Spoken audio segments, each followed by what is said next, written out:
हैन बुहारी भइसक्यो सबैलाई बुहारी अनि के बुहारीले धड्कन लिएर हिँड्या भन्छ नि त के हो हिँड्नु परेन त चड्कन लिएर हिँड्यो भने दिन्छु चड्कन म बुहारी भनिदिनु फेरि हो अँ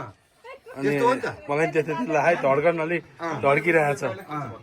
त्यस्तो गर्दिन सहनशीला सुशीला जस्तै लैला मजनु रोमियो जुलियट जस्तै राम्री चाहिने बुढो अब मेरो छोरो हो होइन पाँचौँ जो छोरोको अनुहार हेर्नु न फेरि उहाँ फ्रेन्च दारी काटेर उहाँ दारी नपाल्नु भने पटक्कै मान्दैन त्यस्तो दारी पालेको छ के गर्नु बाउले त पालेको छोराले पाल्दैन अब जे 15 वर्ष सानैमा पाएको मैले यसलाई तपाईँले पाएको कि बुढीले पा बुढीले पाएको सानैमा जन्माएको क्या बुढीले त्यही भएर अहिले चाहिँ ठुलो भयो त्यत्रो भइसक्यो यता होइन बुढी मैले पाएको अरे त त्यो छोरालाई हाम्रो बारुम सरलाई भन्दै हुनुहुन्छ अरे बुढीले पाएको कि उहाँले कलियुग लागिरहेछ हजुर। भन्न पनि सकिन्न पुरुषले पनि जन्माउँछन् भनेर भनिरहनु भएको जन्माउनु भयो होला कलियुग हो जे पनि हुन सक्छ हो त बा अब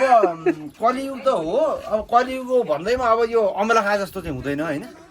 किन हुँदैन हुँदैन अब अमला खा जस्तो हुँदैन अब सृष्टिको नियम हो अब तपाईँले अस्ति साँच्ची तलहरूको त्यो एउटा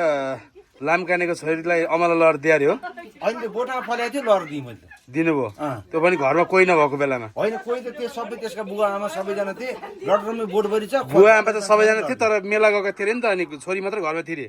होइन मेला गएको थिएन नि पसलमा सपिङ गर्न गएको भन्थे ला अमला छ मेरो घरमा